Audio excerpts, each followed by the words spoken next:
depuis quelques vidéos, je vous partage des méthodes différentes pour gagner en force. Mais je ne vous ai pas encore partagé de méthode pour gagner notamment en hypertrophie, gagner en masse. Or, n'oubliez pas que quand vous avez réussi à exploiter le potentiel de force de la taille de votre muscle, le meilleur moyen de continuer à gagner de la force, c'est aussi de gagner du muscle. C'est pour ça que les hommes les plus forts du monde sont rarement dégringolés. D'ailleurs, c'est pas rarement, c'est jamais.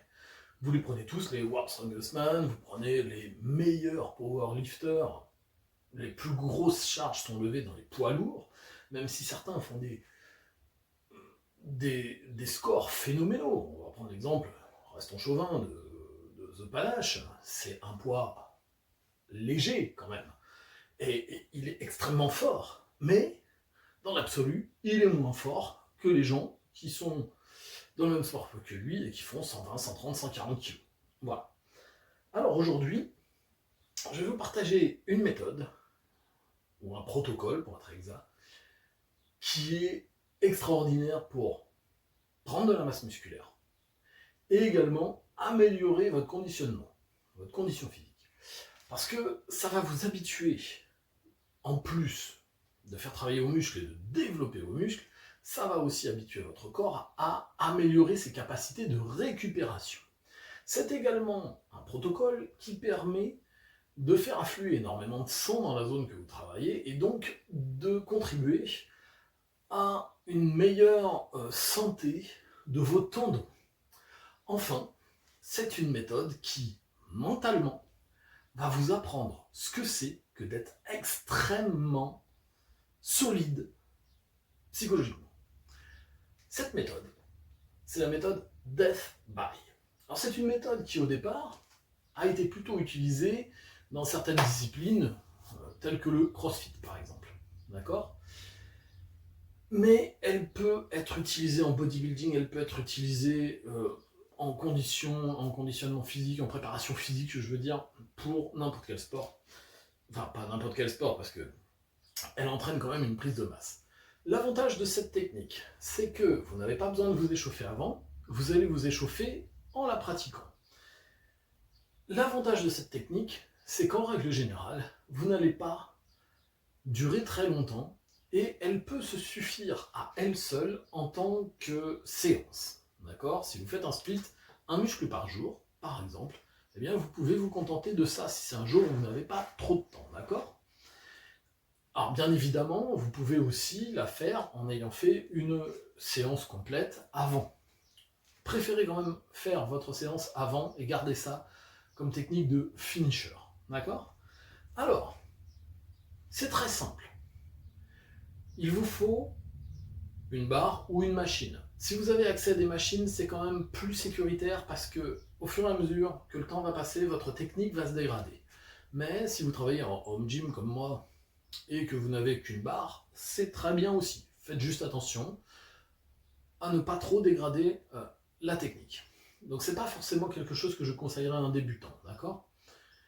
D'autant plus qu'il faut déjà connaître la charge qu'on va utiliser.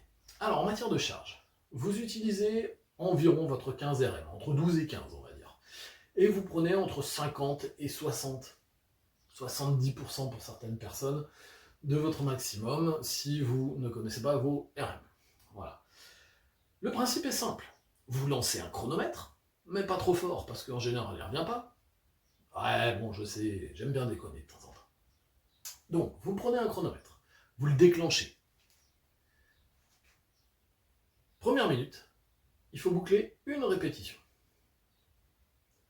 Deuxième minute, il faut boucler 2 répétitions. Troisième minute, 3 répétitions. Quatrième minute, 4 répétitions. Cinquième minute, 5 répétitions, etc., etc., jusqu'à ce que vous ne puissiez pas boucler le nombre de répétitions désirées. Voilà. Le truc, c'est que vous n'êtes pas obligé d'enchaîner toutes les répétitions d'un bloc. Je m'explique. Vous avez pris votre 15 RM, vous arrivez à la 12e ou 13e minute, donc vous commencez à avoir accumulé pas mal de fatigue, vous n'êtes plus capable de faire vos, on va dire à la 12e minute, vous n'arrivez pas à faire vos 12 répétitions d'affilée, vous faites 5, 4, 3, c'est bon, vous avez fait 12 répétitions. Et si vous avez mis moins d'une minute, bah, il vous reste le temps pour vous reposer, entre guillemets, parce que si en plus entre chaque, vous êtes obligé de respirer plus longtemps, ça va être compliqué. Et ainsi de suite. D'accord? Ce qui fait qu'en fait, vous allez accumuler beaucoup de volume. Au début, bon, une charge entre 50 et 60% de votre maximum, ou votre 15 RM, quand vous faites une répétition avec, c'est pas du tout dur. 2 répétitions, c'est pas dur, 3 répétitions, ni rien. Donc tout ça, ça vous échauffe. C'est pour ça que je dis que ça peut se substituer à votre échauffement.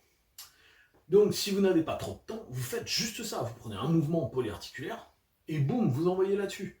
Exemple. On va prendre un chronomètre? Non, on va pas le prendre. Je pars sur du développé militaire. Je déclenche le chrono. Première minute. Boum. Je pose. Je re-rack. Bon, là, j'ai pas préparé le rack. Alors, on va mettre là. J'attends. Fin de la première minute. Boum. 1, 2. Je reviens. Puisque c'est ma 2e minute. J'ai du temps. Troisième minute. 1, 2, 3. Etc. etc. Là, j'ai mon 15 RM. Rappelez-vous bien. J'ai fait 10, j'ai fait 11, j'ai fait 12. 13e minute. C'est dur. 1, 2, 3, 4, 5, 6, 7, 8, 9, 10. Il m'en manque encore 3. 11. Allez, plus que 2. 12. 13. Oh merde, il me reste que 2 secondes. Ça y est, c'est reparti. Et on repart sur les 14. 1, 2. Ah non, la technique se dégrade trop. Je choisis de m'arrêter. Si vous êtes expérimenté et que même une technique dégradée ne vous fait pas trop peur, vous pouvez continuer un petit peu, mais n'oubliez pas que vous risquez un peu plus de blessures dans ce genre de cas. D'accord? Alors j'espère que je serai nommé au Festival de Cannes pour le jeu d'acteur, n'est-ce pas?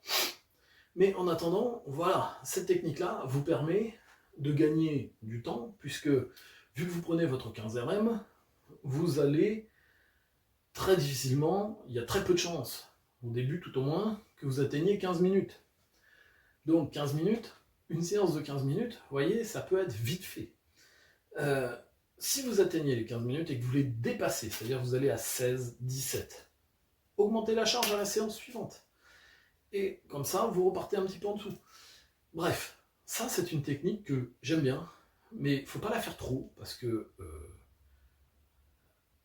elle est, très usante aussi pour le mental, surtout si vous la faites tous les jours. Parce que si vous faites un split avec un muscle par jour, tous les jours refaire ça, mentalement ça va être très compliqué. Donc ne la faites pas à l'année, faites-la quand vous avez peu de temps devant vous, faites-la une fois de temps en temps pour vous mettre un petit peu dans le mal, faites-la en fin de séance de temps en temps pour faire un finisher quand vous êtes dans des périodes où vous avez besoin d'accumuler du volume, etc. Et vous allez voir, ça va vraiment vous aider à débloquer certains paliers par moment. Donc si vous connaissiez déjà ça, ou si vous l'utilisez déjà, n'hésitez pas à le mettre dans les commentaires. Likez, partagez, surtout abonnez-vous, parce que c'est ce qui permet de me motiver à continuer, n'est-ce pas? Si vous avez des techniques, des trucs comme ça que vous voulez que j'aborde, mettez-le dans les commentaires et je vous ferai une vidéo dessus. Et en attendant, je vous dis à très bientôt pour d'autres vidéos.